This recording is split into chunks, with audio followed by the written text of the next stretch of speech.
welcome to the theatre. Today, this session is Andrew McKaskill, lead technical architect at Great State, and my phone's just off.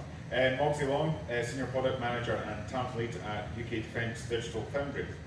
Their talk is introducing MyNavy with Commander Morgan Mogsy Long.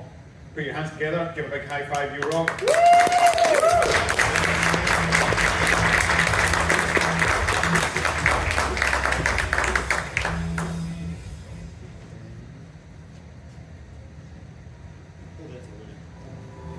Over 30,000 people deployed all over the world. No, we'll start that one again. Apologies, I didn't expect it right away.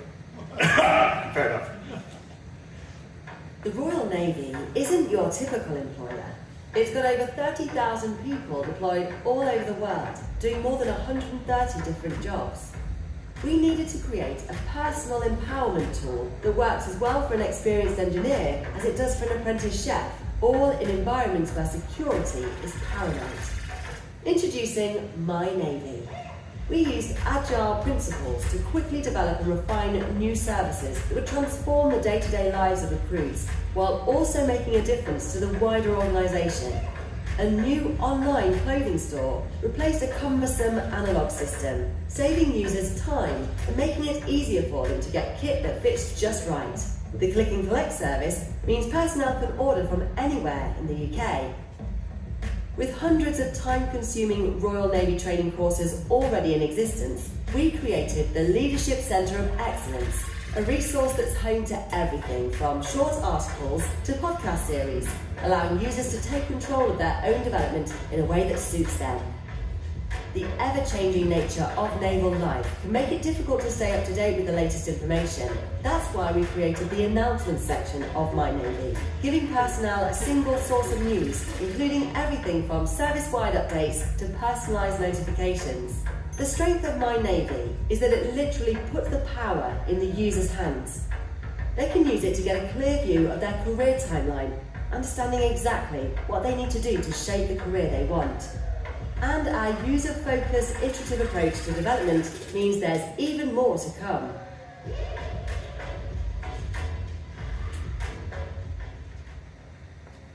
So, good morning, CodeGarden. I'm Mogsy. So I've been in the Navy about 20 years, and I can tell you now, before this came along, our processes were a lot of pieces of paper, a lot of requesting via manual processes. To get on to do any kind of electronic HR processing, you had to go onto our Ministry of Defence network, you had to find a terminal to do it before we started giving out laptops and phones to people. It was a nightmare, and it was really, really frustrating for me, as long as the rest of it. So let's talk a little bit about the history of how we've got to where we are today. As I said, last 10 years, there's an awful lot of surveys across the Navy, across Defence about what people find annoying, family support, day-to-day working piece. But really, between 2017 and 19, that really picked up with over 4,500 individual user interviews, talking to people who left the service and the reasons why they were leaving the Navy and why Defence wasn't the right fit for them, even though they've joined because they don't necessarily want a day-to-day 9-to-5 job. They want to join Defence and the Navy in particular for the experience that you get from it. So what did that tell us? It pulled out these four real salient pain points.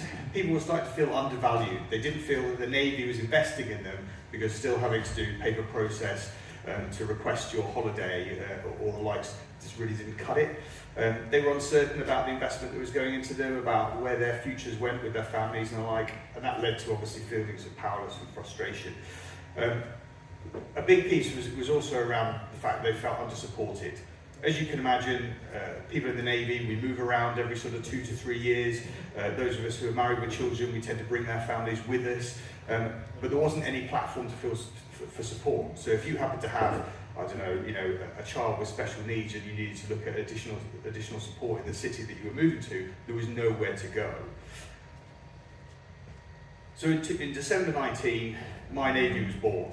Initially, very little say was had over the background architecture, the people data that came out of something called JPA, the Joint Personnel Administration Unit, sort of drove us to build an initial PWA in about 12 weeks and release it to about 25,000 people, regulars only in the Navy. this brought us into the beginning of 2020. So beforehand, as I said, to do any of these processes, you had to be inside the Ministry of Defence network, and then COVID kicked off and we sent about 50% of our people home, which actually, when you consider about 40% of our people are constantly deployed at sea at any one time, was a considerable amount. And people started to realise, haven't we got this app that's available anywhere through any device? So very, very quickly, over a period of 7 days, we built out a COVID reporting tool with the military, so we can order our people to update it every single day. And within about 2 months, we ended up having some of the best data in the whole of the public sector within the UK. At that point, the RAF looks at us and goes, oh, we quite like what you've got, could we have a copy of it? And very quickly, obviously that happened, and it pushed across, driving our numbers up to about 60,000 people at the time. Big reskin, big push into what does the strategy look like for the next sort of 2 to 5 years in the October. And then in May 21, we look at, it's grown to the point where it was an innovation project initially with a bit of innovation money to become something that was actually going to be now over 2 services, so not quite pan defence, that's a bit of the future, but very much scaled across two services, so it needed to shift ownership and move into a more sort of sustainable environment with under Navy Digital. We then looked at increasing the numbers, scaling that out to the whole force. What does that mean? You added reservists, you added Royal Fleet Auxiliaries, you added civil servants that work for those different areas. And then the 2022 last year really kicks off. We ended up delivering 12 different products and new products and features over a 12-month period, alongside iterating and improving everything that we had currently at the time as well. Some of that, and I'll talk about in a minute, was really about how we doubled down on Umbraco as a content management system and how we drove that from within. January to April, looking at the expansion and update of the content management system, and then in June this month we're due to release it as a native app across both app stores, but I won't still add these sandwiches with that. So how did we get there? The problem set that we found out for our people was ultimately they wanted to be able to manage their military lives via their personal devices in their own time when they wanted to. So this isn't about tools to do your day-to-day job, this is about things to support you in your military life, because ultimately it's not a 9 to 5, it is a full life. The vision was then to create this user-friendly application, accessible anywhere, using industry best practices with it. And what does it then do? It then empowers those people to live the best experience that they possibly can. So initially, brought us in together. The military is very bad, and I'll say that, stood on here as a military officer, we're quite archaic in the way we think about it. If you're building a giant aircraft carrier, it's very, very old school, Prince 2 P3M methodology is a big program, or if you're trying to, it was stick a load of people in a room, build a massive requirements document, hoy it over the fence to a contractor partner, and hope that you get something that works coming back. Most of the time, it didn't. We moved into a way now of working where myself as the senior product owner was working inside day to day within that product team, and that enabled us to do an awful lot of things. So first of all, to expedite that process, to make it as successful as it was, we needed to have an empowered product owner. We were really clear from the outset, whether it's budgetary authority to make decisions or whether it was product decisions, having an empowered owner in uniform, working day to day with people like Andy and the rest of the team, allowed us to move at a pace which quite frankly hadn't been seen within defence and the way that software and applications were being delivered. We created a teams approach, and we did this after a retro of about 4 months, going, right, okay, how do we improve the efficiency and how do we scale out the ability to do what we're doing? We wanted to be able to continue to improve and iterate, doing a CSC pipeline on the existing features that we had based on insight that we were gaining. We wanted to do discovery into what's the next thing coming up, what's the next thing that people want, and what's the pain points that people are feeling within their lives. But also we wanted to build the new products going forth. So we ended up at one point having about 7 different products on the go at any one time, and the only way to do that was to have an effective teams approach with the ability to scale that resource up and down depending upon the need at the time. And then we looked very heavily at Umbraco and integrating that into our products. And again, Andy will talk about the maturity and the expansion of that in a minute, but what it allowed us to do, and what was lovely to hear earlier with the keynotes, is we looked at right now I've got about 12 to 13 different customer areas that all have their own content ownership. So how do I provide them empowerment to be able to go and update and control their content as they see fit? Arguably Umbraco is the way to do that. Workflow, which was great to hear about earlier this morning, will enable that in a much better, effective manner. And then trust. We're very bad in the public sector in the UK of having an ethereal leader up the top telling the team what to do and expecting results. I broke that down very, very quickly and said, absolutely not. There is no hierarchy. We are all on a first name basis. I want to hear, every single person talking and challenging and bringing their ideas to the table and creating a trust within that team. And through that, and we've spoken about it many times within our team retrospective over the last 2 years, you've got motivated, emotionally invested people in the product and in the vision that we're doing, and therefore ultimately it's more successful. So quickly about the insights. We've got 8 different methods of gaining insight, and we practice UCD in the best possible principles. I've got, as a military person, lots of senior military people all telling me, oh yeah, it should do this should be the focus, this should be the priority. Quite frankly, I try to ignore them and I look at the 35,000 people in the Navy and say, what actually do you want as the users? So we've got multi-layers and multiple channels of different insight, and we push it through this pipeline really on a constant sort of 3-weekly Scrum cycle basis to deliver the best possible output for our users. What does that mean? We've got about 95% positive sentiment towards the product. We've got significant levels of buy-in. Looking at the stats, about 64% of the Navy use it on a weekly basis. We've got about 4,500 visit logins per day. I'll hand over to Andy to talk a bit more about the growth. Thank you. So, MyNavy's been going for 3-4 years now, so let's talk about how that's grown over the time. So, as Moxie said, when we started off with just the Navy, just the regular serving personnel. But that's not all, right? The MOD have this concept they call the whole force concept. So not only are you supposed to have things from the regular military personnel, but you're also supposed to deliver services from the reserves, from MOD civil servants, and from contractors. So we had to scale from just the regular military personnel out. And with the addition of the RAF as well, it brought our total numbers to 81,000. Now, the really interesting thing about this is that this is it's not just a maximum, because that's our target user base, but it's also the maximum ever possible target user base. This is the target that the Ministry of Defence set for their own personnel 5 years ago for the next 10 years. So we're never going to get more than 81,000 users ever. Well, maybe. But on a regular basis, we're not going to get any more. So what can we do in order to grow? How can we grow more? It's not like a standard website where you go, yes, I'm going to do some SEO and I'll magically get another 100,000 users coming into the top of my pipeline. No. But what we can do is we can add more products and services, make the offering that we have more useful to them. So we start looking at where we started from, right? We started with, when MyNavy launched, it had 4 key areas. Career, which lets you look at your jobs list. So in the military, you don't get to pick your job.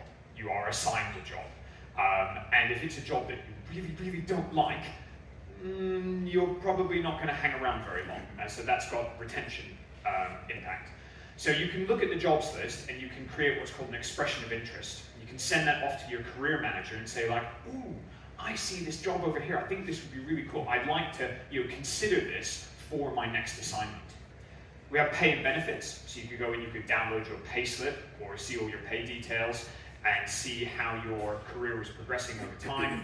And then we also have well-being and support and training and development, which effectively were a lot of links and signposting to other content that was available within the military networks on SharePoint or Defense Learning Environment, other places where you could go to get more info. So this was a central hub where you could go and you could find that information.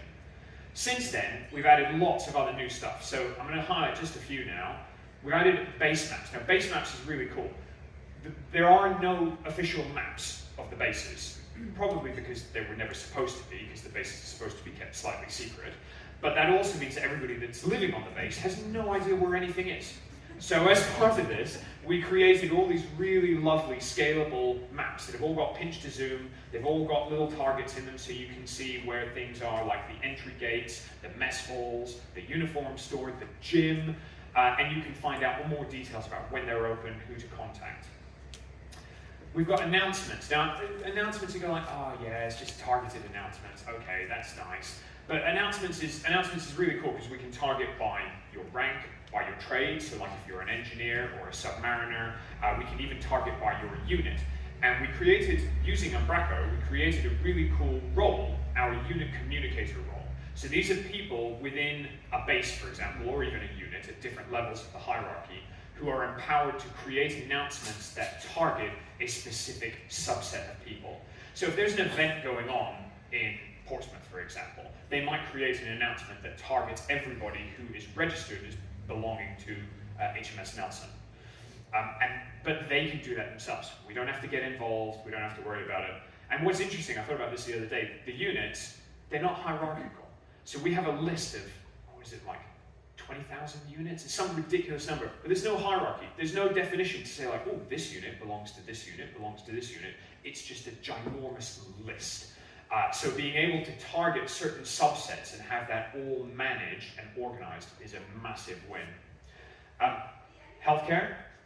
Healthcare is an interesting one because you never knew what your healthcare status was without going to the GP or to the base doctor.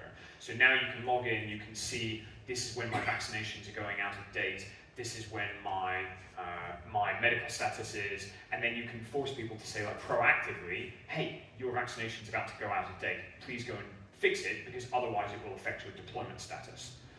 And then finally, one of the other things we added was Have Your Say. Have Your Say is one of those 8 insight channels, so it's a built-in feedback mechanism. So on every single page, people can say whether or not they found the content useful or not useful, give us feedback about what was good about it, etc. And that feeds directly back into that continuous service improvement pipeline.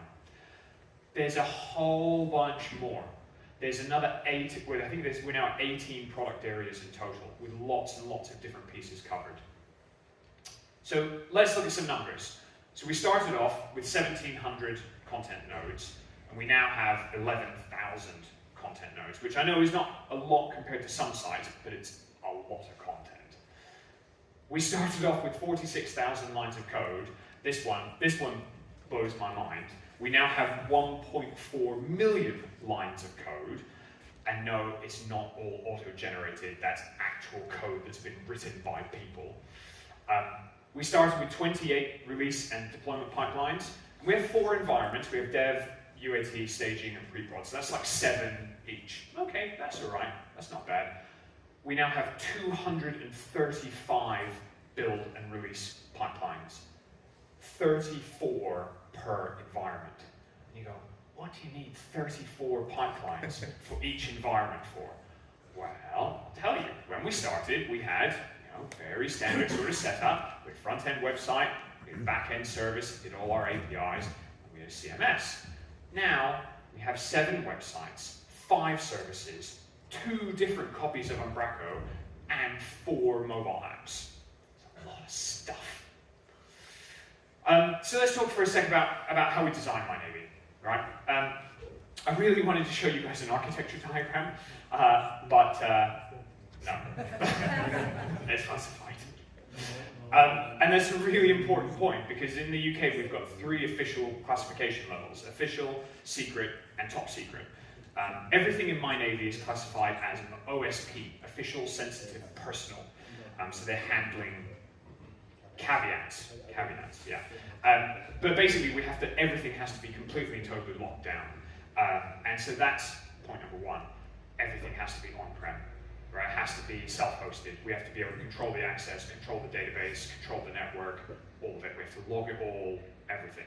So that means no Google Analytics, no Hotjar, no SaaS providers, anything. Because if you send traffic to a SaaS provider, even just the pattern of the traffic that you are sending is enough for someone, like a foreign threat actor, to be able to determine information about you and your environment and your movements, which we don't really want to give away. So that's part number one. We do now have, it's been slightly relaxed a little bit. We are now in the cloud, where previously we were in a big data center, but we're in a very tightly locked down part of Azure that's called Mod Cloud. And there are still lots of things that we can't do in Azure, and we always have issues with firewalls. It's the bane of my existence is the Mod Cloud firewall. So the other part that we have to think about is what's called secure by design. So effectively, everything that we think about, every API, every page, every set of data access, we have to consider, well, how does this impact security?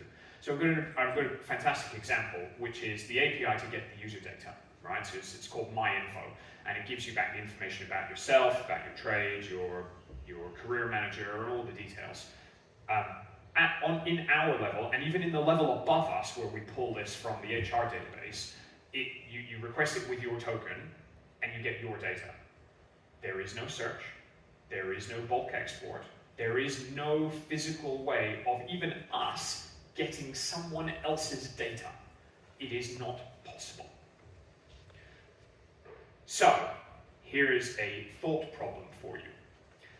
We're pulling all our data live from the HR database. The HR database has got everybody in the military in it. I'm not in the military. None of the developers are in the military. So, how do I see the app running live? How do I check that my latest release is actually working? How do I check that the piece that pops up when you are about to have a new assignment, which only pops up for 2 weeks, when you're about to move, is popping up correctly for all the people that are about to move? Because it's not everyone, it's only a certain subset. So that's an interesting problem to think about that. But even worse, let's say that we've somehow dealt with that, right? We all have to have, everybody that's working on the product has to have security clearance, and even the servers and the databases are limited to only the senior staff.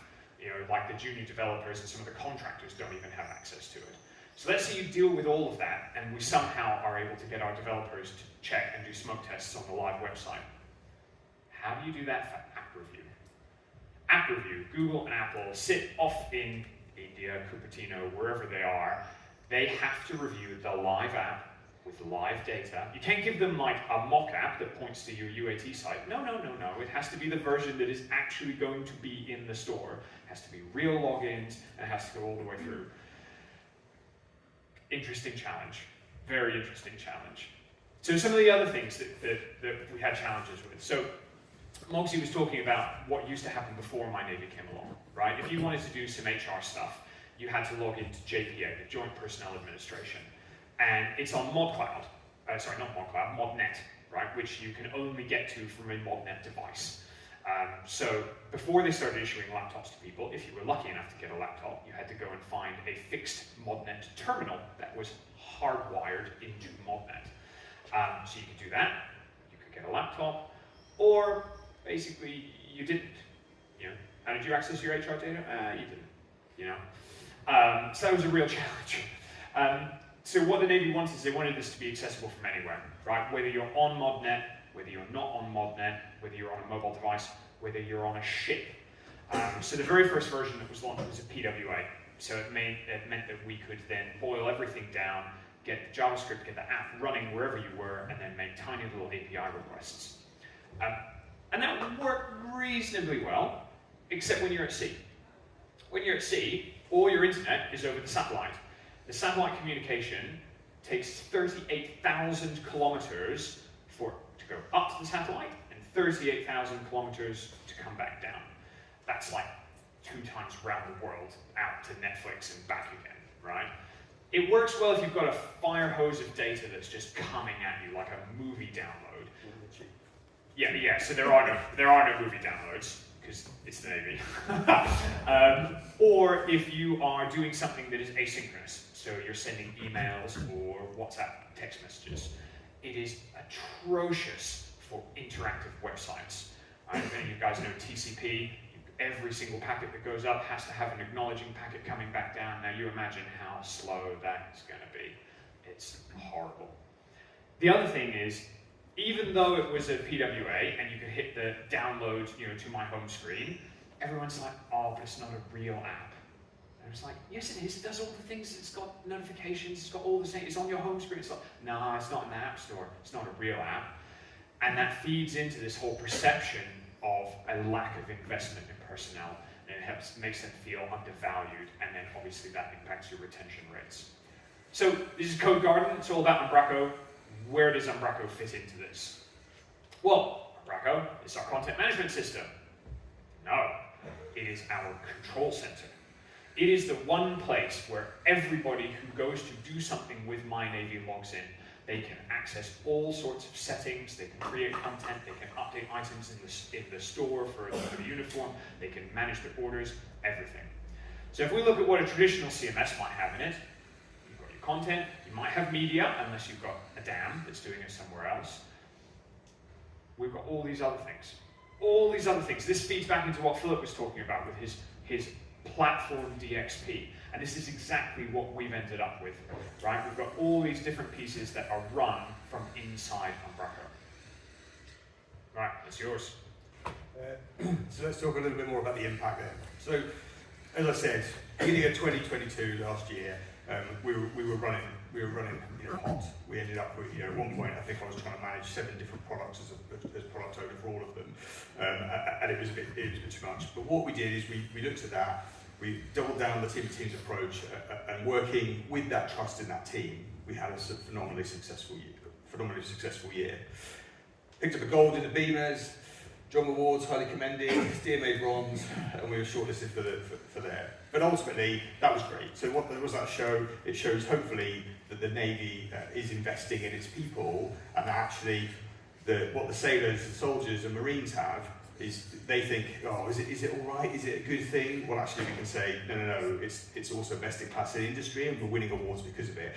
So that people actually truly, start to believe it. Because again, a lot of people, they see some of the software that we get inside the military, and as you can imagine, some of it hasn't been updated in 10 years. So there's a lot of skepticism around that. But also, we pushed forward with this. 85% of visits are from smartphones. Initially, they didn't even consider that because we can't force people to use their own personal devices, but actually we've made it so useful that the majority of people are accessing it by their own devices anyway. That splits about 60-40 for Apple and Android. And with the Navy, we're all over the world. So about 27, or month to month, looking at the last sort of 12 months, 18 months, it is about 27 countries on a monthly basis it's accessed from. So let's talk a little bit about the future. What comes next for MyNavy? I'll let Andy talk a little bit of tech. So from a tech perspective, we've got a massive roadmap. We've got loads of stuff that we want to do. We want to take fantastic new offline forms that have been created with the headless APIs and make them into offline forms, so that when the sailors are sitting in their bunk or on the mess hall on a ship, they can work away and they can create all the data to input for their learning credits or for any other forms that they need to fill out. We have the second Sea Lord, who is in command of all of the HR to do with the Navy, has an Ask Me Anything. Now at the moment, it's a multi-user inbox. You send an email in, and there's a couple of warrant officers that just sit there plugging away, and they've got spreadsheets, and they need something better. So we're going to be making an Ask Me Anything, which will use Construct to create an entire ticket management system within Umbraco. We're going to be integrating our inventory feed. So our uniform ordering store at the moment, it's a click and collect service. And we're going to be integrating that with the feed from the logistics system, which is further up the chain in the secure environment, so that then even before you've hit order and it gets placed on the back order because the items aren't there, you know whether or not the thing that you're requesting, the new pair of trousers, the belt, the shoes, the hat, whatever it is, whether that's actually in the store that you are looking at. And then finally, one of the really cool things is that on all the ships, we have this a box provided by BFBS, the British Forces Broadcasting Service. They provide effectively like a TiVo, a catch-up, that everybody on the ship can use. We're doing an integration with them so that we can host some of our files for rich media, so the videos, training videos, for example, on their BFBS MyPlayer box. Even better than that is because it uses the commercial satellite to update, and it fire hoses the data down to the box, we're not impacting the military satellite, which has a very, very restricted bandwidth. Even cooler than that, is the way we've designed the app is we'll be able to push app updates. So you'll be offline in the middle of the ocean, an app update will come down to the BFBS box, and the next time you open up your MyNavy in offline mode, it will be on the local Wi-Fi and it will grab your update and will update itself with all your offline content. Pretty impressive. That's the game changer for me, because not only at sea is that going to make a huge difference, we've also got an awful lot of people in different areas around the world. Some of it obviously operates in environments which are quite sensitive, and therefore BFPS is fairly sparse across the majority of those kind of sites if we've got a permanent presence there. So the ability to do that and have those updates in that offline mode is a game changer. But from a product perspective, where does Mogsy want to see it go? Where does Defence want to see it go? So Andy talked about the top threshold being 81,000 users or potential users that we have at the moment. I want to break the ceiling with that. So we've already proven to the Navy and the Air Force, look at the utility and look how much more empowered our people are and how they're enjoying the services. The Army, although they made the decision about 3.5 years ago not to go with it, are suddenly realising that wasn't necessarily the best decision, and actually can they start to have some of our stuff. If you push that right up to the ceiling, we've got a potential of about 230,000 users across that entire site, and that's where I want to see it go in the future. To do that though, we're all a bit precious in the military. So if you're a Marine, you like being a Marine and you like green, and if you're the Navy, you like blue, and if you like the Army, you like a myriad of different greens. We need to be able to personalise that and have that identity. So if you happen to be a civil servant working in the Army and you log into your app, you want to see prevalent personalised information based off their HR data specifically for them. If you're the second Sea Lord, who's now been on the Navy, who's been in 25, 30 years, you probably don't need to see the same thing as a Royal Marines private does at the first year of his career. So we take that personalisation, that authentication identity, and we provide those personalised services. We also need to look at what does a federated development model look like. What do I mean by that? I've now moved into a position within Defence Digital, which is in the centre within Defence. I want to take the architecture and own that, and then I want to have the ability that the single service software houses, so the Navy, the Army, the Air Force, they all have little mini software houses, have the ability based off the structure and the standards that we've implemented to build out their own products which are specific to the pain points and the user needs that have been rising in those different areas. And then I want to expand some of the existing services. We talked about uniform and kit. I've had Field Army knocking on my door for about 8 months now saying, can I have it? And arguably my answer is, well, you can have it, it's really easy to scale, we just need to do some discovery into exactly, I think I've got 54 different stores across the whole of the UK, well, across the whole of the world, and obviously a lot of them are in the UK. But once we've scaled and we can provide a wider pan-defence offering, then there's a lot of things like Leadership Centre of Excellence, kit, announcements as the primary communications channel that we can go. So what's the vision? What's the Mogsy, MyNavy, or my vision of the future? It's this. I want to make a service and make an application which is so user-friendly and so useful to our users that in the morning when you wake up, you roll over, you pick up your phone, you check your WhatsApp, you check your email. If you happen to be a serving person in UK Defence, well, you check your My Defence, or whatever we call it in the future. But ultimately, that then provides you a single place where from the recruitment process all the way to becoming a veteran, you have a standardised, user-friendly interface that follows you and personalises along on your career journey from end to end. Thank you very much.